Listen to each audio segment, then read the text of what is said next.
Excuse me looking a mess, but before we get into this video, while editing I realized that I forgot to give content notes, content warnings for this video, and I really wanted to do that. So if you go into this video, be aware that there will be brief discussions of like ableism as well as mutilation. There will be discussions of racism, but most importantly, there will be talk and discussion of sexual violence and sexual assault. And yeah, just be aware before you go into this video. And now let's get started. Hello everybody, it's Sarah, and today I have a video for you, by the end of which I will probably once again have talked myself into a rage. If you do not want to see that, click away from this video now. The reason why I wanted to make this video is because a few days ago I finished a book that has made me more angry than any book has in a while. It has made me so angry that after reading a specific scene, I was sitting in my bed. I had to stop reading because I was so angry. I was literally shaking from anger, and I almost felt close to tears because of anger. Because, fun fact, I'm an angry crier. I'm a frustrated crier and I'm an angry crier, and this book got me angry enough that I almost started crying. So yeah, let's talk about the book. The book is 11th Cycle by Kian and Ardalan, which is the first book in a new series. It's called the Mistland series. And before I get more into what this book is about, before I get more into my rant review, which by the way, I made notes. Do you know how few videos on my channel I made notes for? That's how you know it's serious. But anyway, before I get into all of that, the thing I want to do is I want to talk a little bit about the context of why I read this book, even of my feelings usually towards this specific genre that this book is part of. Obviously I'll start with a summary like all of my reviews. I will try to somewhat have this rant be review style, although I have to be honest, at this point there are not many positive things that I have left to say about this book. And yeah, I will also by the end of this review go into spoilers. However, the main part of this video will be spoiler free, and I will tell you before I go into spoilers. But anyway, before I go into the context of why I picked up this book, first, why do I even want to talk about context? I mean, that's the thing, right? Whenever I do a rant review, I have a lot of men in my comments, like camping in my comments.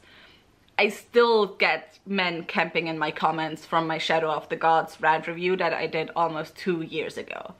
But whenever I do a rant review, there's tons of men, mostly men, camping in my comments telling me how dare I be biased when reviewing a book. Which I made a whole video on that, I think. It was at least a conversation that was part of a video that I did. Where, you know, I don't believe in unbiased reviews. Our experiences, our preferences, everything will always influence how we read a book.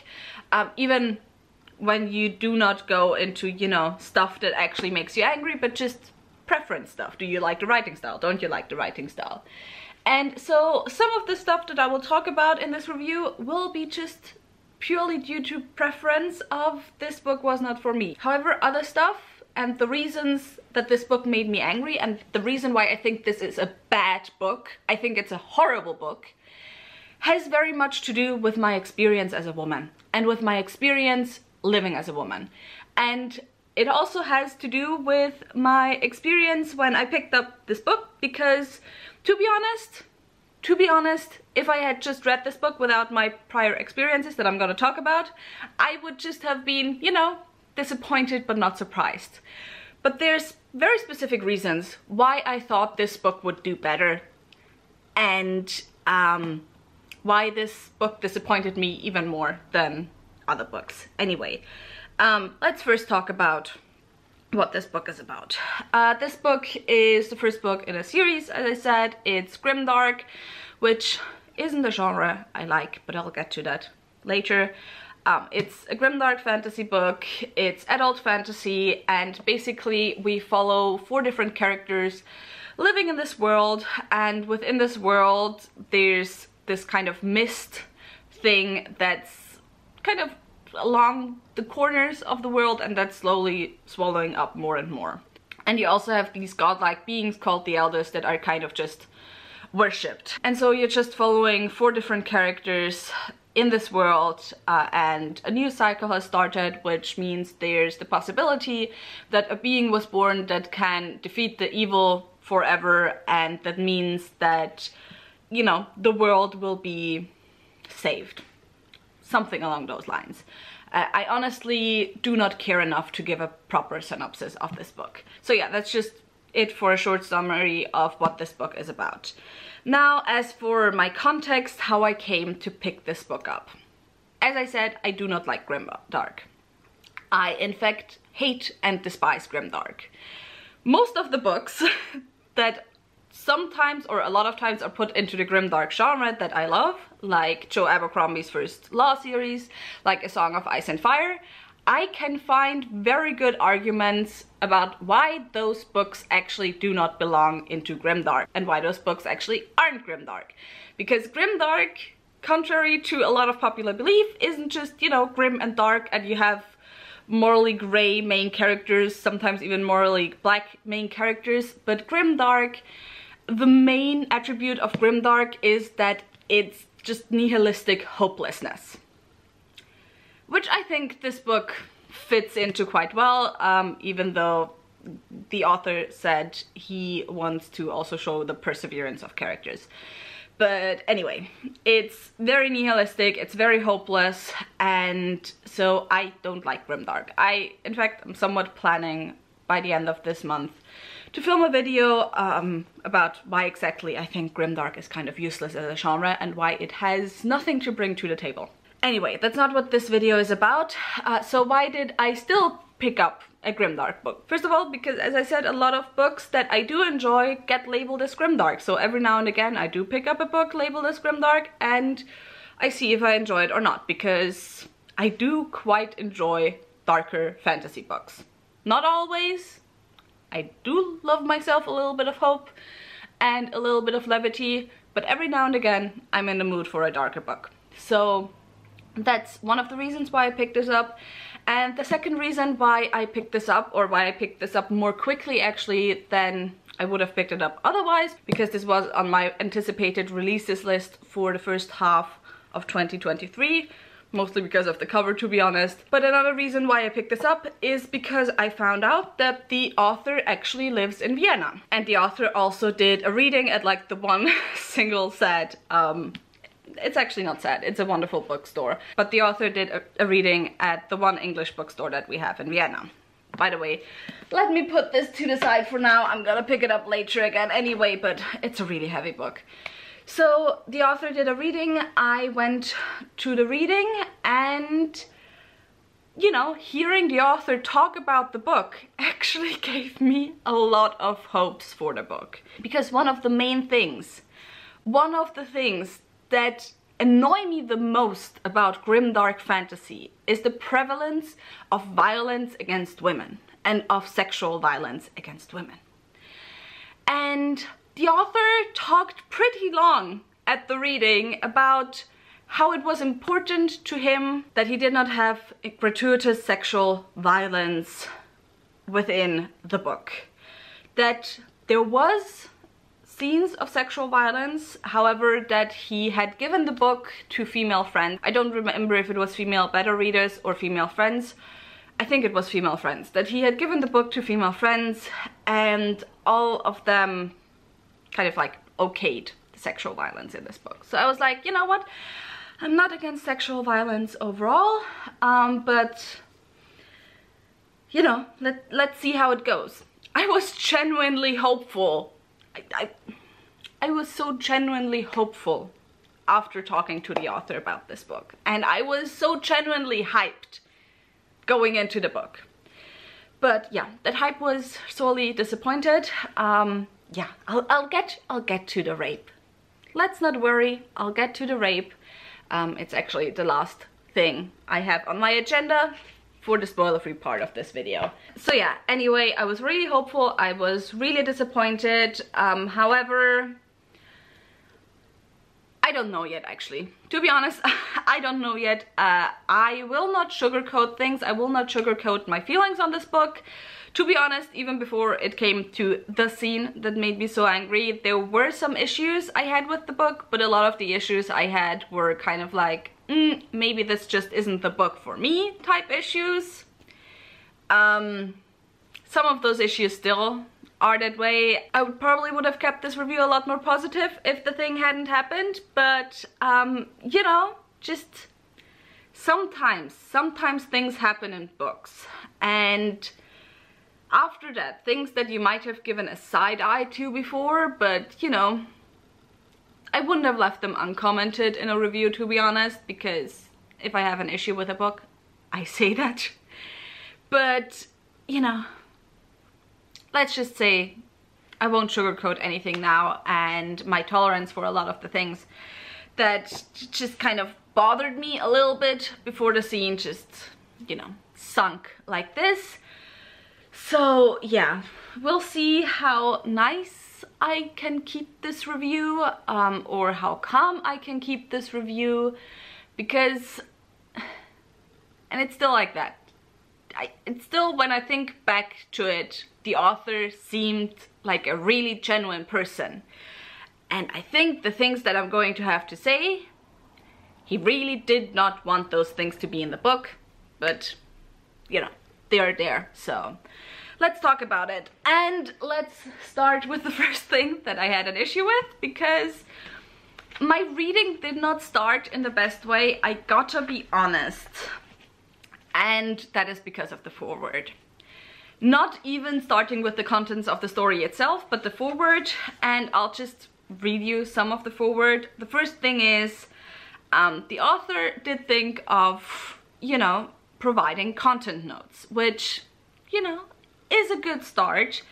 But the content notes go as follows. It deals with disability, with mental illness, with abuse, and even descriptive sexual content.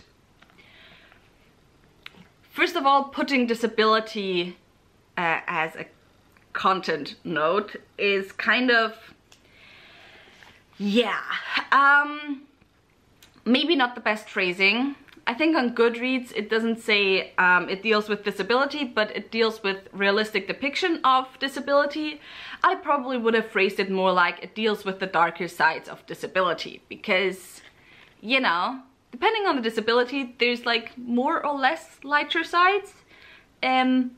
Yeah, I won't talk too much about the disability rep in this book because I am myself not disabled, but I'll get to that later. So anyway, that with mental illness, with abuse, and even descriptive sexual content. I actually asked the author at the reading when he again provided those same trigger warnings or content warnings, what he means with descriptive sexual content, if he's talking about descriptive sexual content or if he's talking about descriptive sexual violence, because I think there's a stark and very important difference between those two, and that you should not lump those two in together. I assumed when I read this that he meant sexual violence, and again, he confirmed at the reading that it was both, but I just don't think it's a good thing that he lumped those two in together. And actually I was going through some reviews of the book on Goodreads and on Storygraph, and one reviewer very fittingly pointed out that you can't just randomly name a few of the content warnings and then completely leave out a lot of other important content warnings, like animal death, like death of children, sexual violence, because the way it's written here, sexual violence is not part of the content warnings. Yeah, I mean, you don't have to put everything in your foreword, but the author does have a website, so it's pretty easy to put it, like, a few of the content warnings that you think are most important into the foreword, and then just write, if you want a full list of the content warnings, I provide them on my website. It's an easy thing to do. It's like really easy. And once again, it just shows me that the author, I think, genuinely tried to do the right thing. He just fucked up. So yeah, anyway. Not continuing on with the next part of the foreword. The rest is the last paragraph of the foreword, which I just had a really big problem with, and which left a big bitter aftertaste in my mouth, which was, I won't tell you how to enjoy this piece, but I will give you one piece of advice for the journey. Too often are books about clarity, about being as succinct as possible. This isn't true to life very often. As you read this book, you may find yourself confused or unsure of how it all fits together. Only once one reaches the end will the pieces align themselves. Do not tell readers how they have to feel or how they have to read your book. It comes off as either extremely patronizing, in a way where you want to say, well, if you don't like this book, the reason is because you didn't understand it, or because you didn't read it right, or because it was too complicated for you, which, you know, can sometimes be the case. There's books that just aren't for readers. There's types of writing styles that just aren't for some type of readers. And not all readers, I admit it, I often have a problem with that, are, you know, aware enough to realize that maybe sometimes you're not reading a bad book. It's just not the book and the writing style for you. However, as an author, you do not go and tell a reader that. It's extremely patronizing. And the other option, if it doesn't come off as patronizing, it comes off as you lacking trust. Either lacking trust in the reader to actually give you the benefit of the doubt and to properly engage with your text, or lacking trust in the text itself that it can bring that across. Also, I find it kind of ironic. I mean, to be fair, I am a fantasy reader who has read fantasy for over half my life, but this was one of the least complicated books that I have ever read. It's actually pretty straightforward. Like, I read, where is it? I read Black Leopard, Red Wolf in January. This book was just all vibes, no understanding of the plot. I did not know what was going on. I loved every second of it still, but you know. Which, by the way, it's actually a common experience with this book, that it's quite confusing. This one was not confusing. Like, sure, even by the end, you're not really sure where the plot is supposed to go in the future of the series. I mean, maybe somewhat, there's like an inkling of where it's supposed to go. But in terms of not understanding the magic system, not understanding the world, not understanding the plot that's happening, it's all pretty clear, not gonna lie. So yeah, that's why the author note was additionally pretty ironic to me. So yeah, now I am right now already at 20 minutes recording. Let's see how long this video gets, because I still have a lot of things to say. But anyway, that's the stuff that's, you know, not content of the story related. Now we can get into the actual spoiler-free review. Let's start with the characters. By the way, I will not do my usual positives, negatives thing, because I just can't be bothered to scratch together a few positive things that I can say about this book. Because at best, I have to be honest, at best the thing that I can say is, well, it wasn't for me. But it might be for some other readers, but you know, anyway. Let's start with characters. Personally, I didn't really like most of the characters, and the two characters that I was somewhat interested in their story, we basically didn't get anything from them, so, you know, that was fun to me. I found it pretty ironic because, like, at the reading, people were talking, or some people were talking about their favorite characters, and it seemed like most people liked the character the most, called Nora, that I absolutely despised. I despised her character from the very beginning. I absolutely hate her. So yeah, didn't really like the characters. To be honest, there's not that much to say about the characters. The thing that I found somewhat interesting, although I don't think if it's intentional or not, I did not find the characters to be very nuanced. But the reason why I didn't find them to be very nuanced is because I felt like the characters mostly followed a theme. And so every action that the character took fell into that theme.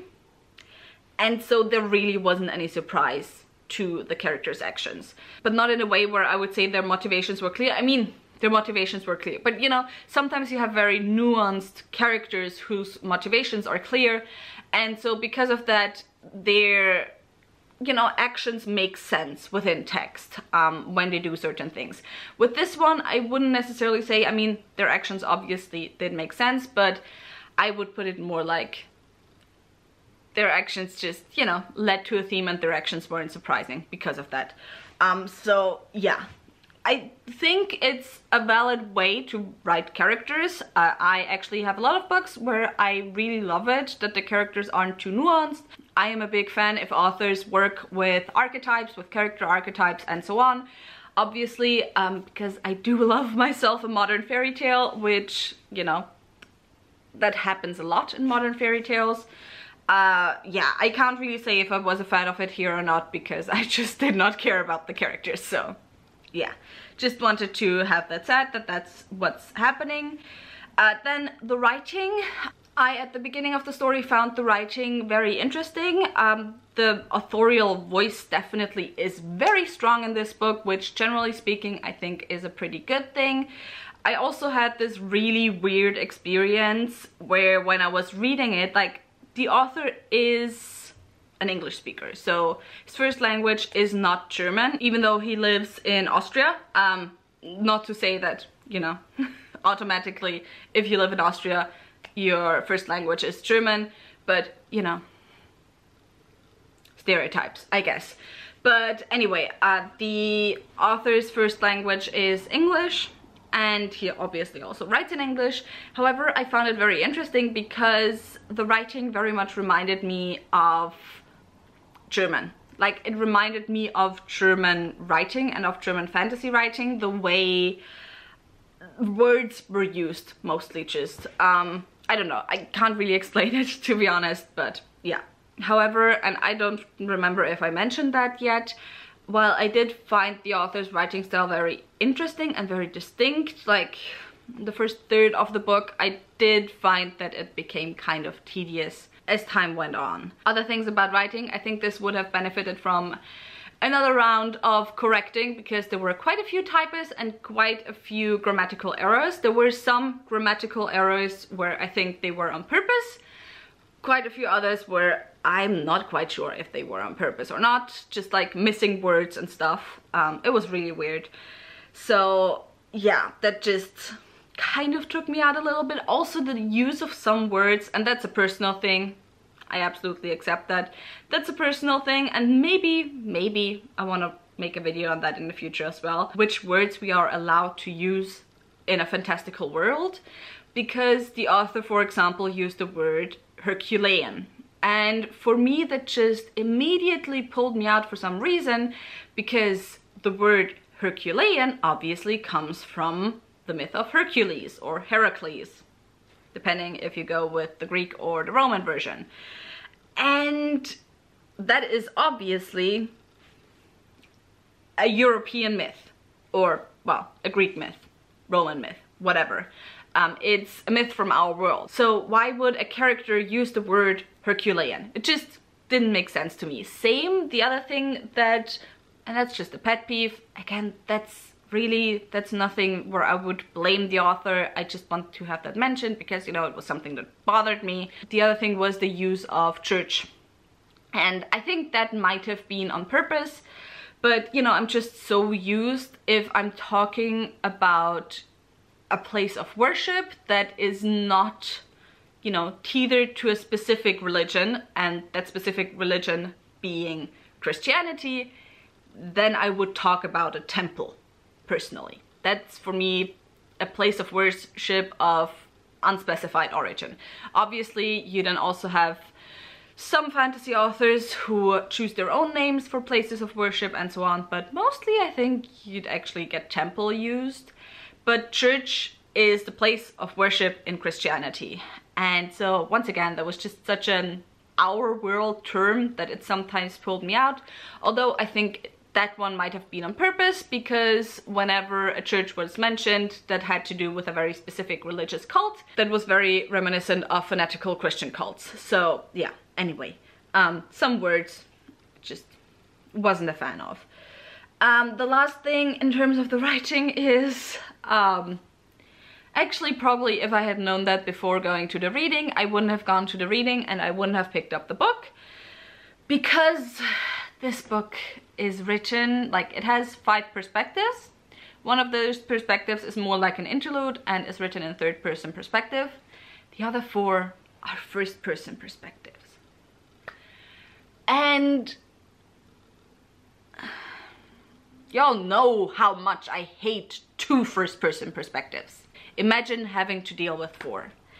Like, I'm already not a fan of 1st-person perspective as opposed to 3rd-person perspective, because most authors do not know how to properly utilize 1st-person perspective.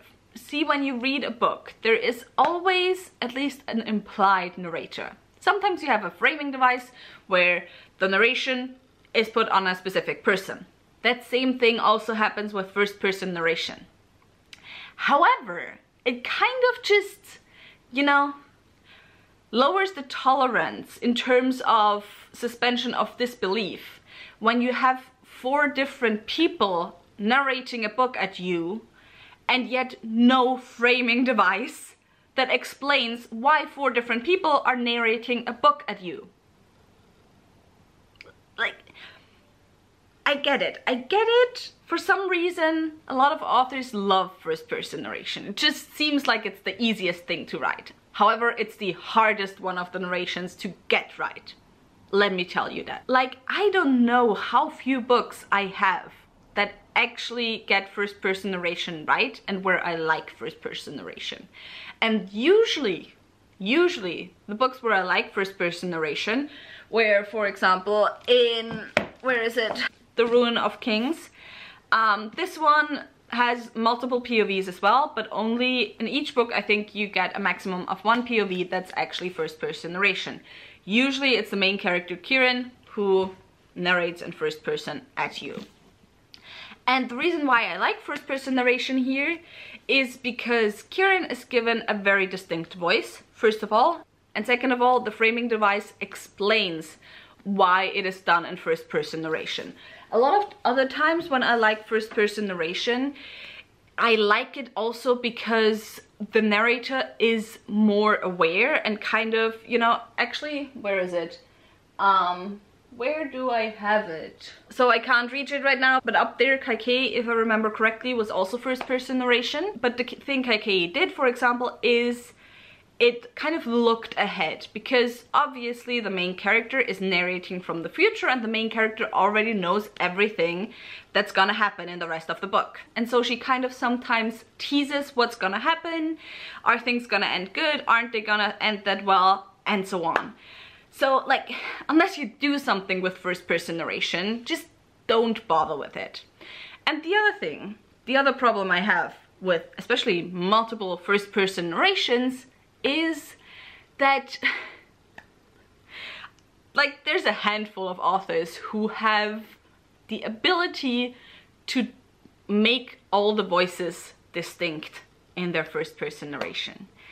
Kieran Ardalan is not one of those authors. Part of that reason is because of something positive that I said earlier. His authorial voice is very distinct. So his authorial voice just obviously comes through in all of the narrations. Anyway, first person narration did not work for me. So the next thing I want to talk about is world building. And maybe before I get into world building, something that I forgot to talk about with context is that the author said he was very inspired by the Berserk manga series, as well as the Dark Souls computer games to write this. I have not played / read / watched either, so you know, I can't comment anything on that front. But anyway, you shouldn't have to have read the inspiration to get a book, you know. But anyway, world building, funnily enough, in a lot of reviews, especially the, you know, 4- and 5-star reviews, I saw a lot of people praising the world building, saying that it's so unique and so different and so original. And I gotta be honest, I found it pretty basic. Like, it's your usual dark and dreary type of world building with some magics that, by the way, in this first book barely play into the plot or the story at all. But, you know, maybe we'll get that in the future. You just had to have them set up right now. But yeah, aside from that, you had humans, you had a race of people that were vaguely orcish, which I will get to those later. Believe me, I will get to them. Anyway, I just found the world building really not interesting. Maybe that's also because, as you all know, I have very specific preferences when it comes to world building, and that means that the magic part or the magic races part of world building, I am not all that interested in those parts of world building because they tend to structurally be the same in every world. The thing I'm interested in is, if I'm interested in the magic at all, how the magic plays into society. And I am interested in the societal parts of world building, queer world building, how are gender relations, which I have something to say about the gender dynamics in this book as well. How do different cultures clash with each other? Like, those types of things are what interest me. There wasn't that much of that in this book, so I found the world building really basic. I'm sorry. I'm really sorry. I mean, I got absolutely crucified because of that with my Shadow of the Gods review as well, because I said I found the world building uninteresting and everyone was like, what do you mean? It's so unique and different. Yeah. Not to me. Anyway, so yeah, I said that I would talk about the gender thing. This is not a complaint that's specific to this book. Just like some of the things that I complained about with Shadow of the Gods. This book is just unlucky enough to have done this and to be here right now and to be a book that I'm doing a review about. So I'm using this book as an example of something that I really, really do not like. And that is misogyny, but for no specific reason. Like, not even that there's no in-world reason why people are misogynistic and sexist within the world building, but no specific reason, as in no narrative reason. The author has nothing to say about the sexism in the world. It's just sexism in the world is there because, you know, the author kind of was not imaginative enough to imagine a dark world where there isn't sexism, you know? That type of no reason. One of our main characters is a soldier, and we just hear every now and again how she has to suffer because of that and how she had to work harder to be taken seriously. But in the end, it doesn't really play into the plot. It doesn't really make a difference for the world building, and you could have just as easily had her not be bothered by, you know, her fellow soldiers. So yeah, it's just I don't understand the misogyny. Same with the Orcish race, which is called the Akar. They seem to be kind of equal in terms of the gender, or like more equal at least. To be honest, we don't get to learn a lot about them, which I personally find a shame, but also with my next point, maybe it's a good thing we didn't learn more about them. But The thing is, you have this group of Akar that are in a refugee camp, and the women aren't allowed to work because they're not allowed to do like manual labor or something. Whatever, it goes nowhere, it's pointless, I hate it. So before we get into the Akar, let's talk about how the world building is done in text. And there's two main things that are used for the world building within text. The first of those is you have epigraphs at the beginning of chapters. So you have little epigraphs that are kind of, you know, fake accounts and like fake scientific text and stuff, or fake texts, paragraphs, whatever, by historians, and the world building is explained through those paragraphs. Usually I am actually a fan of this type of exposition because you can get a lot of information into those little paragraphs without it seeming unnatural. However, I'm not sure that Kian knew how to utilize those epigraphs perfectly. And by the way, there's a few books that do this type of world building even more extremely than 11th Cycle does. For example, Black Coast does that. There's not as many of these type of like epigraphs because it's not really epigraphs in this one, but it's 2 to 3 page chapters actually. So it's more at once, but more dispersed throughout the story. However, the thing that this does, which this doesn't, is that it does world building in a way where you'll keep up with it and you'll remember it because it tells you the things just before or just after you need them.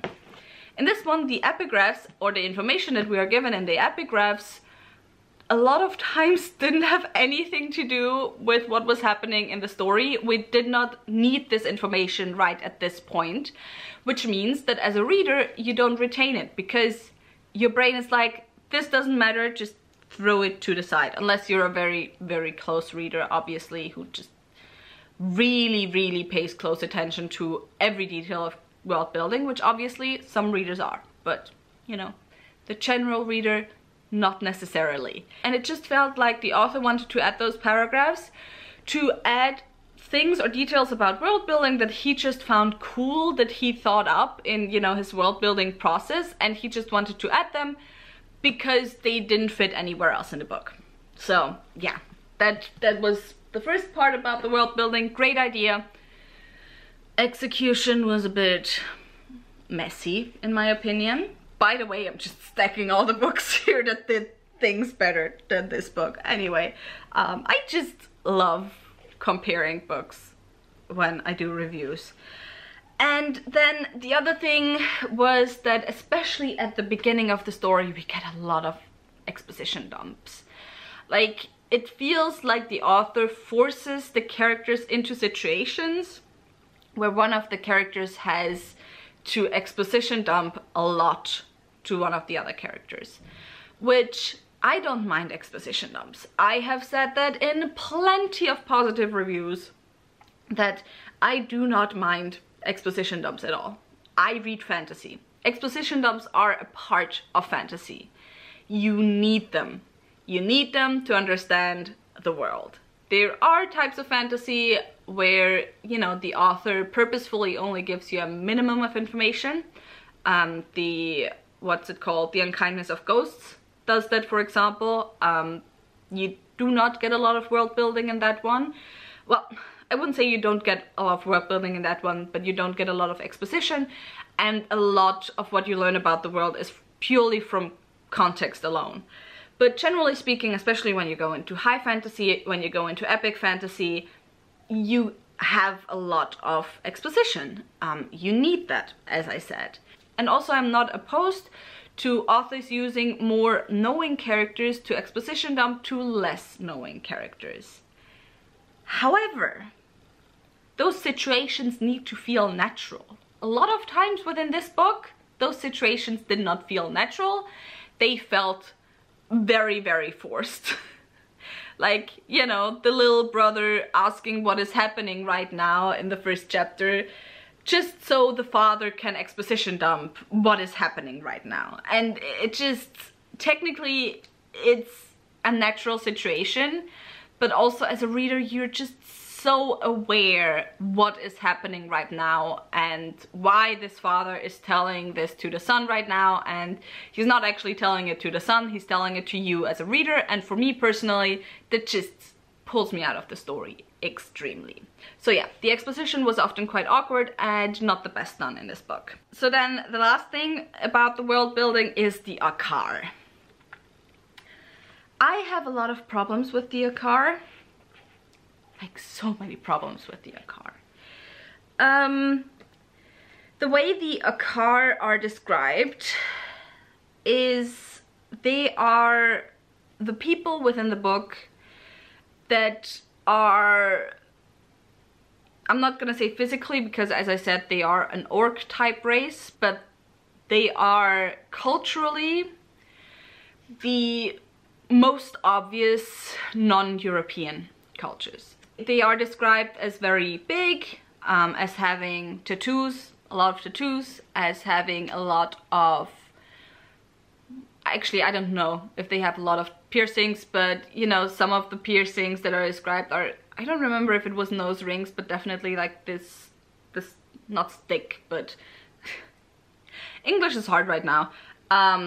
You know, the piercing that's through the nose here, a septum piercing, but that's like kind of a stick. It's not a stick, but I don't know what the word is right now in English, so we'll go with stick. So, you know, types of body modification that are not necessarily traditionally always part of European cultures, or at least most people wouldn't think first of European cultures when talking about those types of body modifications, when talking about those types of body modifications in a historical context. Then the language used to describe them: savages, brutes, uncivilized.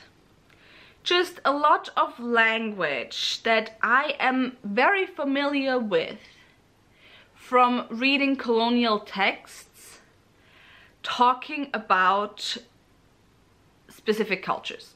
At first I was like, this is kind of uncomfortable, but okay, usually when the Akar are described, they are described from a human perspective. Maybe the author is going to subvert that.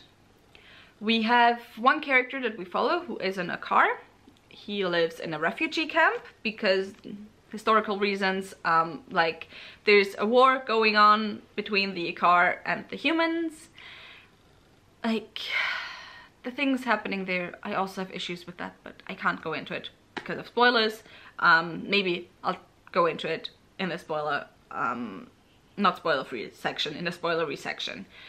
And you have a few Akar who have taken refuge with the humans. They live in a refugee camp. They are not allowed to go outside.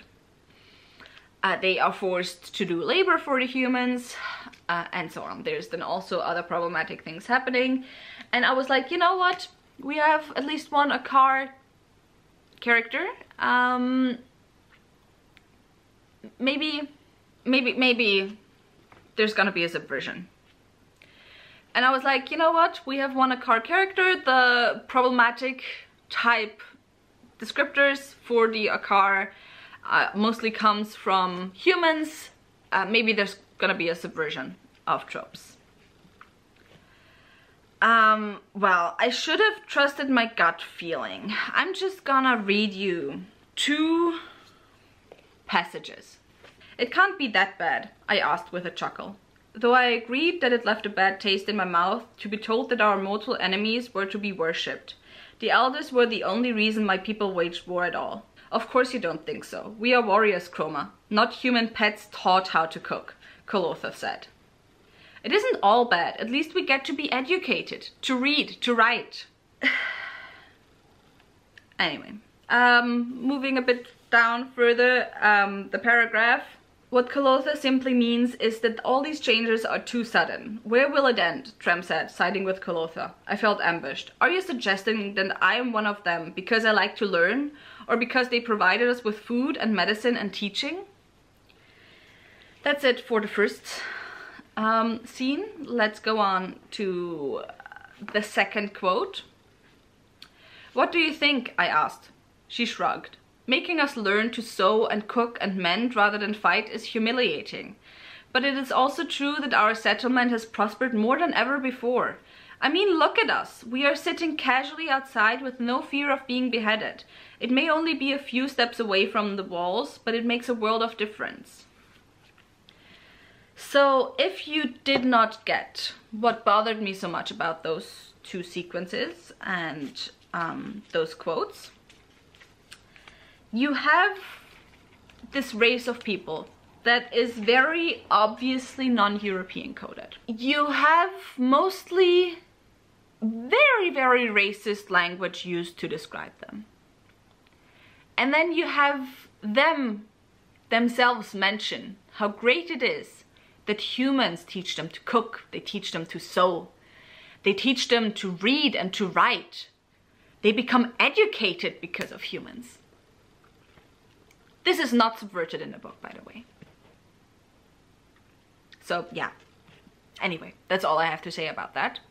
So, moving on. So, I just want to quickly talk about the disability stuff in the book. I won't talk about this too long because, as I said, I am not myself disabled. I am not an Own Voices reviewer. Again, here the author talked about how he worked with sensibility readers a lot, how he tried to read a lot of nonfiction on disability. Obviously, I do not know what type of nonfiction he read, and not all nonfiction is created equally, obviously, as well. But there's certainly some good things that I see about the disability rep. For example, there is no-ish, but that would be spoilers. In the important parts of the book, there is no magical healing, even though you do have a character who is a healer, whose magic powers are healing. So there is no magical cure or anything for the disabled characters. Again, kind of caveat, but that caveat goes into spoilers. There's also some examination about how disabled characters might suffer under abusive families specifically, because they can't get away from them, because they are reliant on them, and what that can do to someone. There is descriptions of prosthetic use, and those prosthetics, even though they are magical in some aspects, they chafe, they lead to sores, they are hard to get used to, they are hard to wear, etc. They cannot be worn at all times because, again, chafing and so on. So there's a lot of positive aspects to the disability rep in this book. That being said, some things about the disability stuff still really gave me the icks. Mostly because, and I'm gonna try to keep this as vague as possible, but mostly the reason why it gave me the ick is because the way some disability, I'm gonna say, appeared in the book just felt like a punishment. And I did not like that at all, whatsoever. But again, I can't really talk about the disability rep in this book. I actually talked to Cleo about it already a little bit. She asked me if 11th Cycle was the book that I was mentioning a lot on my Twitter, or I was subtweeting on my Twitter. And so yeah, at the point when I talked to her, I still had mostly the ick because the more positive stuff hadn't happened yet. I kind of want her to make a disability and fantasy video on this book, but also I do not want her to suffer through this book because this book is terrible. So yes. Anyway, that's it for the disability rep. And now the last point before we get into the spoilery part.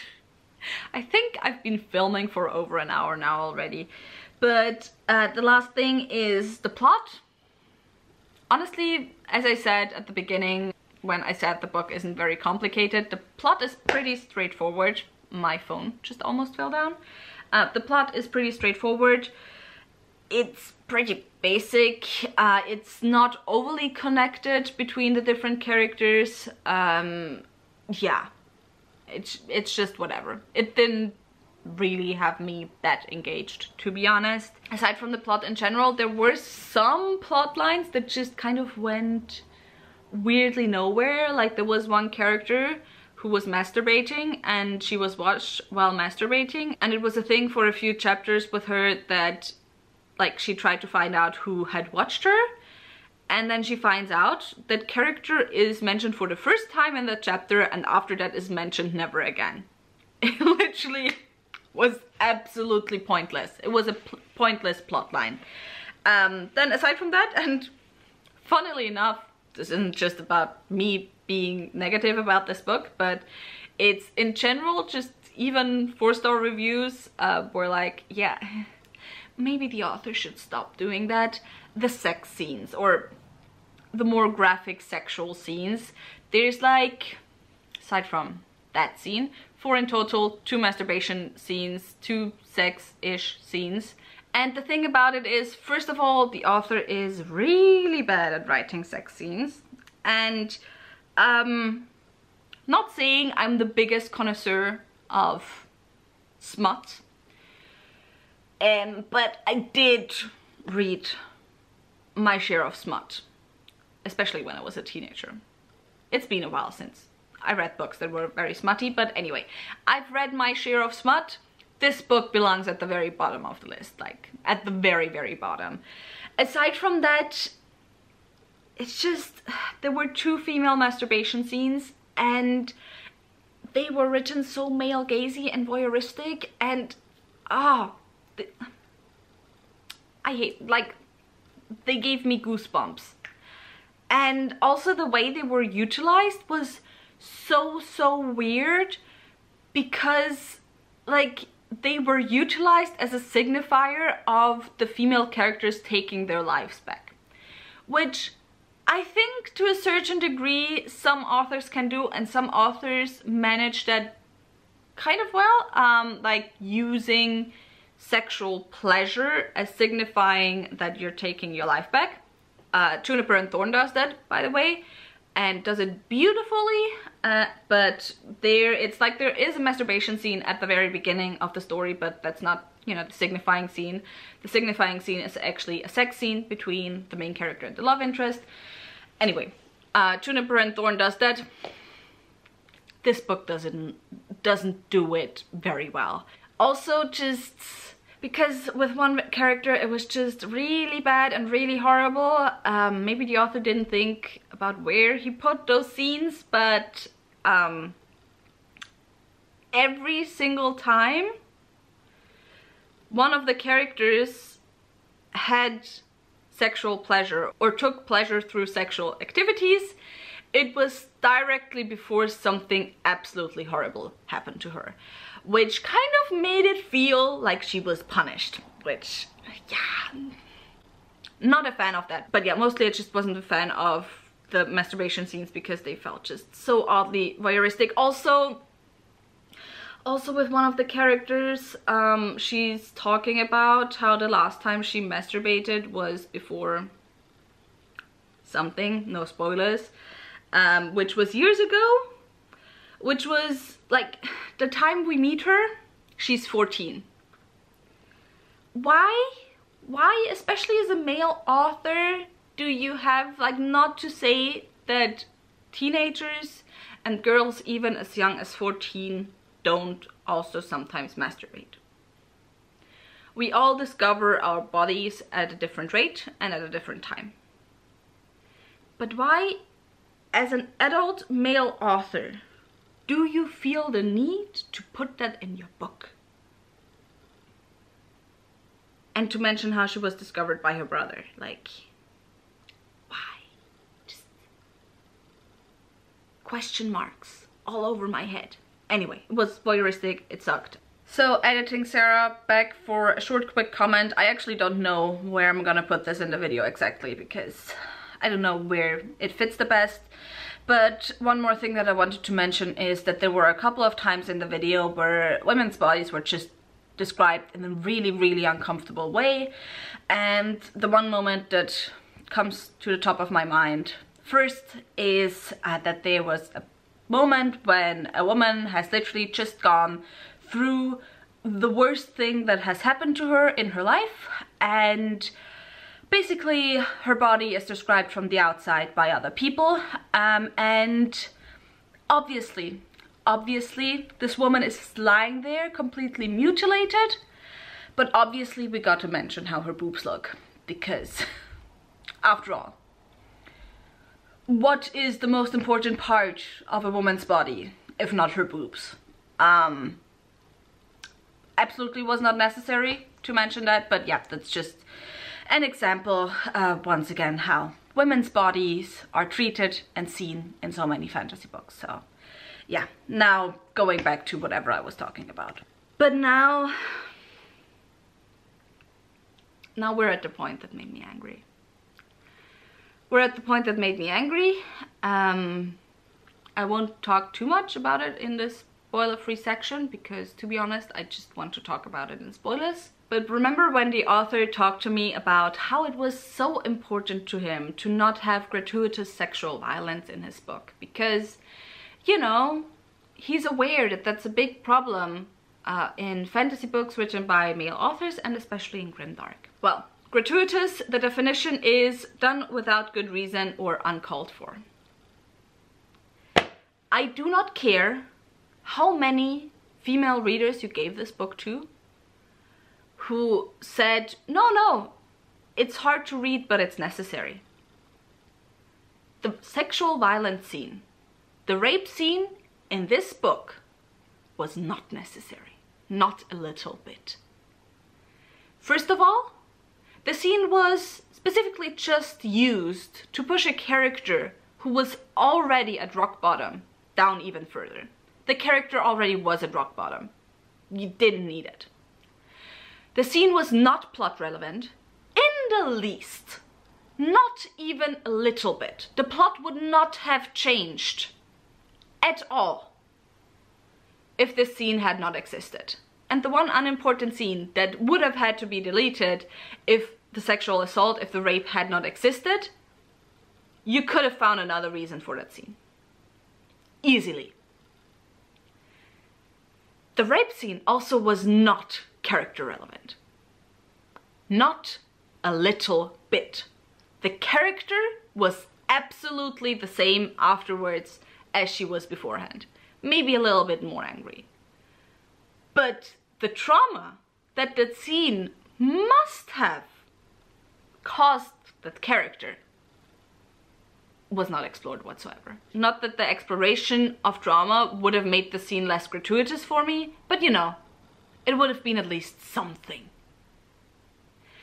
And by the way, before, because I already know it, like, I mean, maybe not.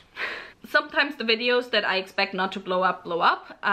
Sometimes it's the other way around. I actually do not know if this video will blow up or not. I mean, the book is really hyped right now, so maybe it might, maybe it will not. I do not know. But should there be any men in my comments trying to tell me that I'm just an overly sensitive woman, let me tell you one thing. I am not against sexual violence in fantasy.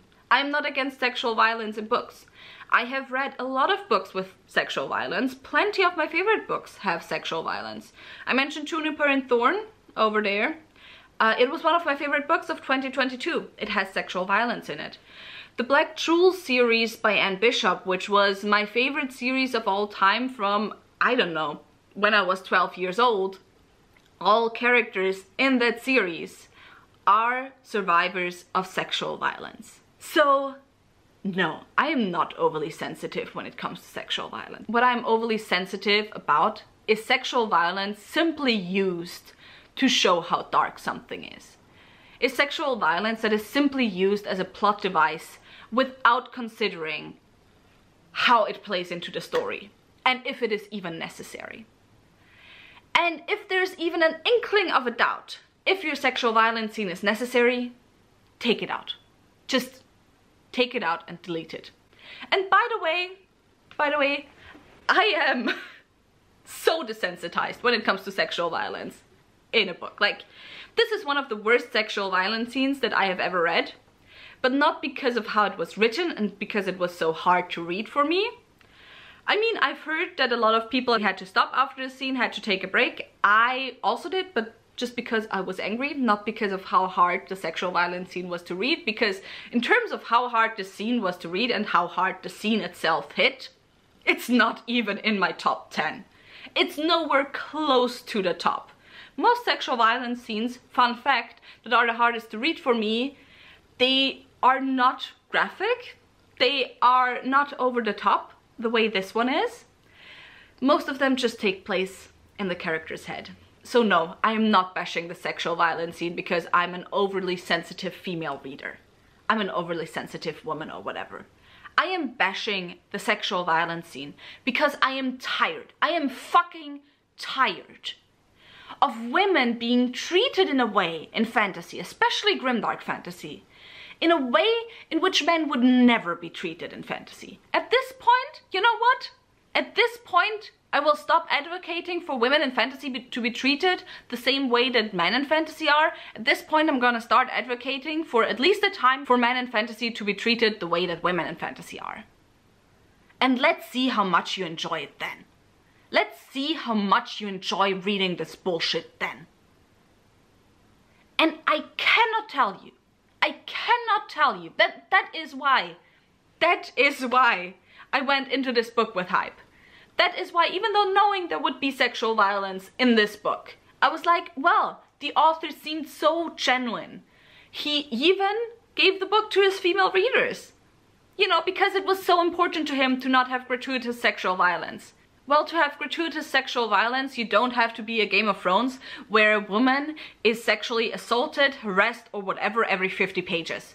Gratuitous can be one single rape scene. This rape scene was gratuitous. This rape scene was unnecessary. It was not needed. And I'm so fucking tired. I am so fucking tired. And I do not trust men anymore. I do not trust fantasy books written by men anymore. I have decided, by the way. This book finally made me decide. The only time I will read books by male authors anymore, with a few exceptions, especially queer authors, and if I absolutely know that there's no sexual violence in them, the only times when I will read books by men anymore is if I A, have already read that author previously and I know I enjoy their works, or B, if friends of mine have read the book first and give me the green light. Because I am so tired. I cannot tell you how tired I am. Anyway, so yeah. That was it for the spoiler-free part. If you're still interested in reading the book, I would click off now. If you're not interested in reading the book, I want to go into further detail on the Akar and why I had issues with the Akar, and I want to go a little bit more into detail why exactly the rape scene bothered me so much, and maybe I'll also talk about the disability and why that was an issue, because it kind of pertains to the same character and the same story. So anyway, before I go into the spoilery part of the video, I just kind of want to do my ending spiel now. Leave comments down below. Please stay somewhat civil or whatever. You know, I try to hold myself together as well as I could. I also tried to not completely drag the book through the mud. I could have gone worse, to be honest. For what I could have said, I was actually quite nice. So yeah, leave comments down below. Tell me if you haven't read the book yet. Are you still interested in reading it? I hope you're not. Although, judging from the comments in my Shadow of the Gods review, there will be plenty comments in this one going like, well, you just convinced me to read this book. And happy for you, I guess. By the way, I will not tolerate bullshit in my comment section. Whatever. Also, I don't know if I mentioned that. I will probably also do a video on sexual violence in fantasy this month. Yeah, if you're still gonna say for the spoilery part, tell me your thoughts if you haven't read the book on the things that I mentioned. Again, in a civil way or whatever. I don't want to say if you enjoyed this video, but you know, if you agree with my points, give me a like and maybe subscribe.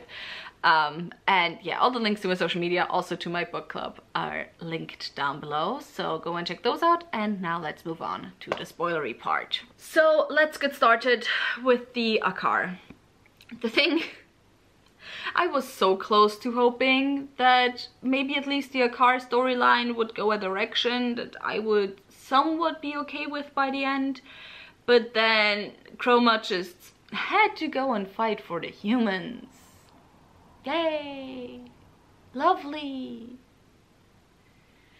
Your people have been oppressed, but the humans gave you education because you weren't educated beforehand. What the fuck? Seriously, what the fuck? We have 2023. How are authors still not aware of the implications of what they're writing? It's like, how? I don't get it. I do not get it. I seriously do not get it. So, yeah. I just hated the entire Akar plotline.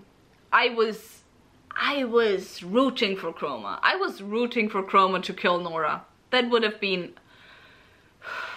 Honestly, I don't know if I would have liked that because... whatever. Things to do with, you know, female characters. And beating down female characters. Yay! But... anyway, I would have loved for him to join his brother. I would have loved for this first book to be like just a setup, because obviously there's some type of setup that the elders maybe aren't as benign. Well, it's not like they're portrayed as benign, but you know, aren't as great maybe as everyone thinks. So I would have just loved it if the twist and the end of the first book would have been, yeah, well, we've been following the evil guys the whole time now, and now the rest of the series is gonna follow the Akar. And you know, the portrayal of the Akar as uncivilized from the side of the humans actually isn't true, but no, not that like not reading or not writing or whatever, or not being an agrar society, or like, you know, a society that sows their own crops or whatever is in any way uncivilized, but that's very much how it's portrayed in the book, so I'm talking about it as it pertains to the book. It's like, apparently even the Akar themselves think they are uncivilized or less civilized than humans. So, yeah. That's it about the Akar that I absolutely hate. Now, the reason, it's just, by the way, I'm gonna go through it all right now in case any people are watching who have not read the book but who also don't give a fuck about spoilers. So I'm just gonna go from the very beginning to the very end about why the fuck I hate it. Like, Nora at the very beginning already was an angry fucking motherfucker. She already was angry. She was maybe not only angry, but she already was pretty aggressive. And then, obviously, she has sex right after she becomes disabled. She loses 2 limbs. Which, by the way, the losing of the 2 limbs really felt like a punishment for me because of how ableist Nora was the whole time before that. Because of how she pitied and treated her brother, because, you know, ever since he's become disabled, he doesn't have a proper life anymore. Of how she treated the blind woman, because, you know, she's just a liability. You shouldn't have to, you know, try to help her in a fight because she's just a liability. Why is she even part of your group? She can't do anything for herself. Oh, the blind woman must have definitely been the one to let the monster thing go, demon, whatever. So, like, with how ableist Nora was beforehand, her becoming disabled just really felt like a punishment to me in the way of, well, you treated those people like shit, so now you have to learn how to live with a disability yourself. Made me really uncomfortable. Did not like it. Then, you know, she has that masturbation scene after which she finally decides to, I don't know, pick herself back up again. Realize that her life isn't at an end now that she's disabled or whatever. And start working out again, learning how to cook, whatever. Then she's fucking humiliated in church, which, by the way, that scene absolutely would have been enough to show how low Nora has fallen. How much she's now at the mercy of the people around her. it would have been absolutely enough. It would have been absolutely enough. She had plenty reasons to already be more angry than she was at the beginning of the book already. Nora did not have to be raped and lose her other 2 limbs. And again, a male character would never be treated like this in fantasy. Why was it necessary? It was absolutely not necessary. And by the way, reading reviews for this book made me so angry because the amount of people who said the rape scene was necessary, but the sex scenes weren't. Like, I don't care how fucking badly written those sex scenes were. A rape scene is always more unnecessary than a sex scene. And true, just like action scenes, I too prefer sex scenes that actually, you know, have a point in the story. However, sometimes that point is pleasure. Wasn't really the case in this one because the scenes were a pain to read, but yeah, anyway, I fucking hate this book. I fucking hate this book so much.